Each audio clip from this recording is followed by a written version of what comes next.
strong Canadian supporters of Israel and citizens of the fourth largest Jewish community in the world, regardless of our political and religious views or affiliations, we believe that it is imperative that we speak out at this time to challenge these pending judicial changes in a clear, urgent, and unequivocally strong voice. That's the voice of Gary Goldberg, a Toronto philanthropist, reading the closing lines of the full-page ad that appeared Saturday in the National Post newspaper. And by the way, ads like this can cost around $25,000 to buy.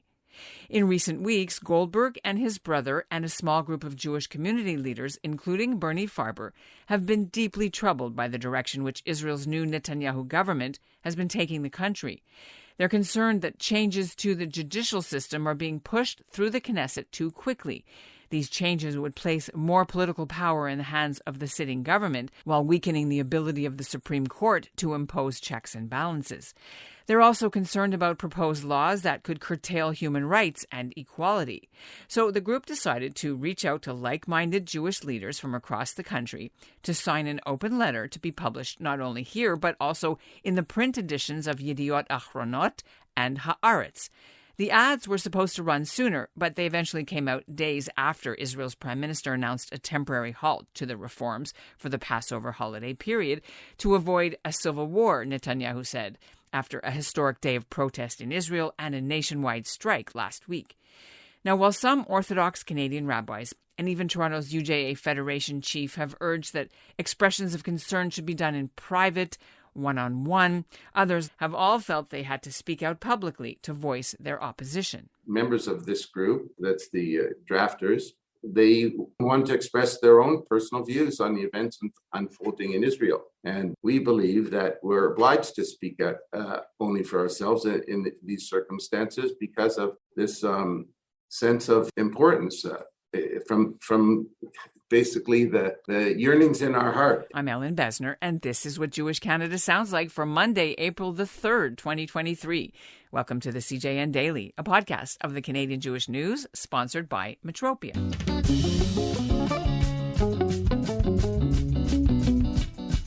Now, the list of the 300 names includes prominent rabbis such as Rabbi Stephen Wernick and Baruch Friedman Cole from Toronto's Beth Tzedek Synagogue, Yael Splansky from Holy Blossom, and Cleo Rose from Winnipeg's congregation Eitz Chaim.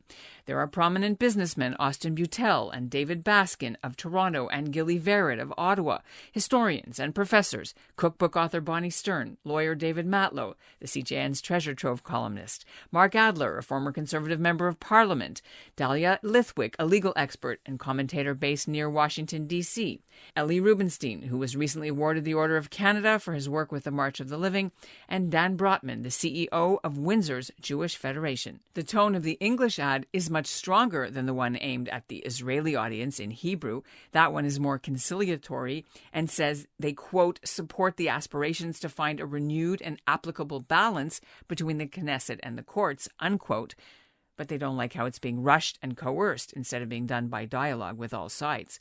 The Hebrew ad also reminds the Israeli readers that Canada's Jews are behind them and love Israel because, quote, we don't have any other country. To find out more about their ad campaign, I'm joined now by Gary Goldberg. Why don't you start from the beginning? How did this initiative take shape? This evolved from a lunch conversation with a few friends, and we were concerned about what was happening in Israel, and we wanted to try and express that concern in a positive way, a very caring way. So how long ago would have this been? I would say that this came up about less than 2 weeks ago, actually. And in terms of the wording and the language, can you tell me what the message was intended to do? Well, the message, obviously, any published message speaks for itself. So the contents were drafted in such a way as to be clear and try and put into words what we were feeling in our hearts. So. In terms of the actual wording itself, it's about 250 words. Okay. Yes, that's correct. What is the exact message? Because our listeners don't all subscribe. So maybe you can help me by kind of giving me like the 30-second executive summary. Well, it starts with the sentence, the headline is our concern for Israel. And the opening sentence is, we are Canadian Jews who believe in the promise of the state of Israel. It then goes on to describe some clauses in the Israel Declaration of Independence. When you look at some of the previous letters, open letters from other groups, other leaders, is that what gave you the idea that this was something that you should do as well? It came from our luncheon discussion, and when we decided to try and draft this kind of statement, there weren't many other of its kind in place. Now, recently, you had expressions from different organizations, but this is a personal message, and so there are other personal messages that came out recently. But you have to appreciate with the lead time needed to get an ad placement and submit it. As you know, you're a journalist, so that affected when it actually was published, but not when it was actually drafted. So when did you intend for this to come out? Was it supposed to come out before, or it was out of your control? Well, you know about deadlines. We missed one deadline, but we got the next deadline.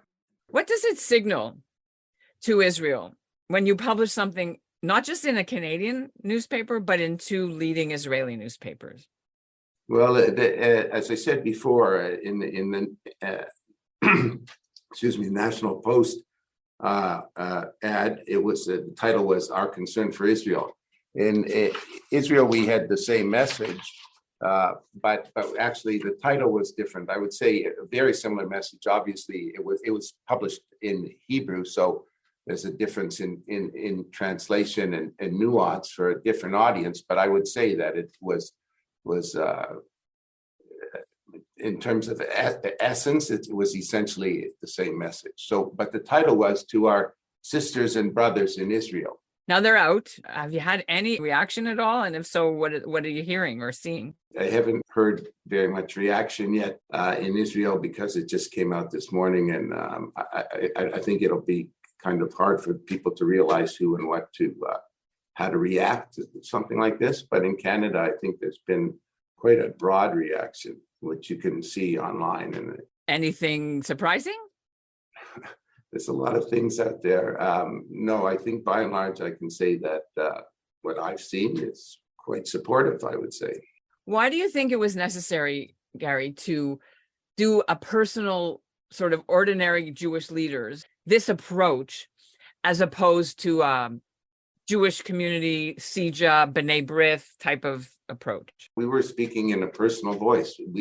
This was kind of a very personal attempt to express how we feel an attachment to Israel, and that this was a time of obviously great stress, and we just wanted to, on a personal basis, express our support and sense of concern.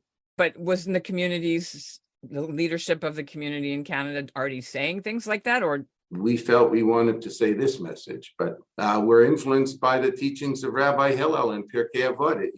The rabbi advised, if I'm not for myself, who will be for me? But when I'm only for myself, what am I? The key line is, and if not now, when? So that was the principle that was motivating us. There was a sense of urgency, and we felt that we each had a voice, and we wanted to use it. So I guess, are you saying this is a parallel statement to what's already been expressed by major Jewish leaders, or this is something that you weren't satisfied with what was being said already and you needed to say it in your own way? No, I think that most members of our community have a fairly sophisticated view of modern life and an awareness of Jewish history. So they know that community organs have wide priorities and responsibilities that encompass all aspects of community life. And so for the sake of the diverse people who count themselves and speak for the sake of the diverse people who count themselves for the community. So they have a function, the community has a function, but people have a function. We have a right to express an opinion. So when we feel strongly about something, so when I say we, I'm talking about the people who are drafting this message. So put it in the proper context. And I, as an individual, just really felt that this was important, and so we decided to do this. We being the small group I'm talking about. Yeah. Why not go even further? And I don't know if you saw the Toronto Board of Rabbis statement recently that came out last week, where they literally spoke about LGBTQ rights and other kinds of social justice issues. Yours was much more general and nuanced. Well, it's interesting. There were a couple of opinion pieces in papers that came out just before us. Marsha Lederman in the Globe and Martin Ray Cohen in the Star, and they articulated that how stressful it was for them to try and address this issue. But we all know how important what's going on in Israel is to the Jewish community in Canada, obviously around the world. We're connected very emotionally, very personally to that situation.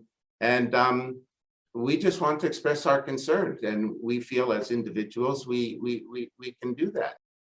Was there any consideration or discussion, like how did you navigate the potential impact, unintended, which is when this stuff gets published, sometimes it tends to bring out the haters and give ammunition to people who hate Jews and hate Israel? Well, that's a phenomenon that we can't control. I don't think that this ad is a cause or contributes to a growth in that phenomenon. I think we were very focused in what we were addressing, and as I said earlier in our dialogue, that we focused on segments of the Declaration of Independence, which is the main constitution. It's not a constitutional document, but constitutional type, foundational. Let's call it foundational document, legal document of the state. So we were very specific. That's the opening of the statement. So that's what we're talking about. How do you take how did you personally, because I know you're not speaking for the group, take the news that came out on earlier last week that there's a pause now, but that the government is going ahead? How does that sit with you? Well, the community spokespeople have called on both sides, as the government has of the divide in Israel, to encourage them to reach a mutual agreement. That's the key point. I mean, that's very positive that this kind of discussion is going on, right? And hopefully there will be some positive outcome from that. And we're just emphasizing the jeopardy that the possible jeopardy to the Jewish state if the change takes place without mutual agreement. Can you speak at all about the latest developments too, which is that the Prime Minister gave a new police force, internal security force? Are you comfortable speaking about that too? That's way above my pay grade. Okay. Yeah. How has this whole watching what's happened in Israel affected you personally and your day-to-day life? Well, I have to say this is the first time I've done a podcast, so it certainly changed my day-to-day life. Thank you for that opportunity. Yes, I would say that the people who were involved in drafting this involved a lot of very careful thought and consideration and time. But it was like I've said, repeated, I'm sorry for repeating myself, but it was really important to us personally. We were very concerned and we didn't want to be silent in these circumstances. And do you think that other people have been silent and this is why you decided, okay, somebody has to say something? I think there's many people who have commented that in the press in different opinion pieces. But you know what, like I said before, it's not about what other people are doing. It's what we felt we needed to do. And that we feel quite comfortable with. And are you expecting to get any response back from any Israeli leaders at all? We sent it because we thought we had a message that we wanted to express publicly.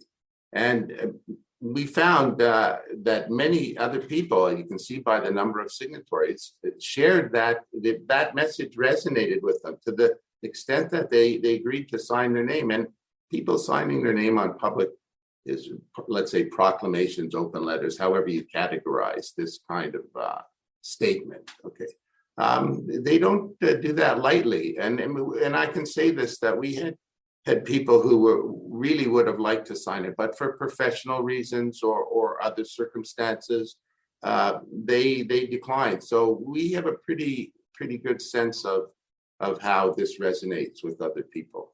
One last thing, Gary, do you think that what's happening in Israel is dividing the Jewish community in Canada too? Well, let's be realistic. If we're all one family and there's division in Israel, why wouldn't there be, some difference of opinion here in Canada also? I think that's natural. This is a very stressful time, and people digest this in different ways. So that's not unreasonable to expect that there's diverse opinions. Okay, is there anything else you want our listeners to understand before we end off?